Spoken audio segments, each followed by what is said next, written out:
An appeals court overturned Sam Ukwuachu's 2015 sexual assault conviction just yesterday.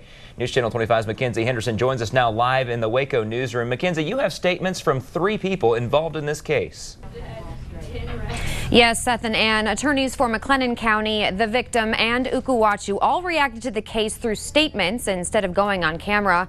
And before I read those, let's look at Ukwuachu's case. Yesterday, the state's 10th Court of Appeals said that during the trial, prosecutors did not include a series of text messages between the victim and her friend right before the alleged assault happened. Ukwuachu says those text messages supported his claim that the sex was consensual. The text messages stop once the victim gets to Ukwuachu's apartment. There is a short break, and that is when the victim says the assault happened.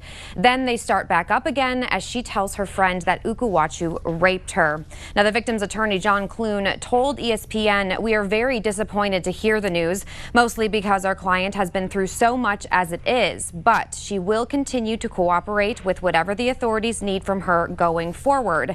Meanwhile, McLennan County District Attorney Abel Reyna released his statement, and that reads in part, "We will continue the fight on behalf of our victim and her family. While I respect the 10th Court of Appeals, I disagree with their decision and reasoning in this case." And then finally, William Bratton III, Ukwuachu's attorney, saying in part, "This is just the beginning of the appeal process. Prosecutors say they will appeal this ruling, which means we have a long way to go before this action is final." And for the full statements on this case, just head to KXXV.com. Live in the Waco newsroom, Mackenzie Henderson, News Channel 25. All right, thank you, Mackenzie. In his appeal, Ukwuachu brought up 6 issues about his trial. The judges did not rule on those other 5 issues.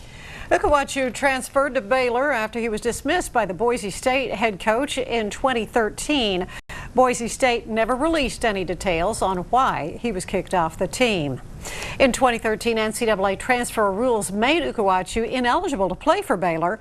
Then in 2014, he was suspended. The university released the reason for the suspension. The Baylor campus police have been criticized for their handling of the investigation against Ukwuachu and Art Briles. Briles was head coach when Ukwuachu enrolled at the university. A Baylor University graduate filed a Title IX lawsuit against the university in late January, claiming a culture of sexual violence that included 52 rapes in a 4-year period. Another former Baylor football player is in jail in Southeast Texas on sexual assault charges out of Waco. Police in Port Arthur arrested former tight end Trayvon Armstead yesterday. It comes after a McLennan County grand jury indicted him for sexual assault last week. The grand jury found there is enough evidence to send him to trial on a woman's claim that Armstead and another player raped her back in 2013. Well, it's been windy but otherwise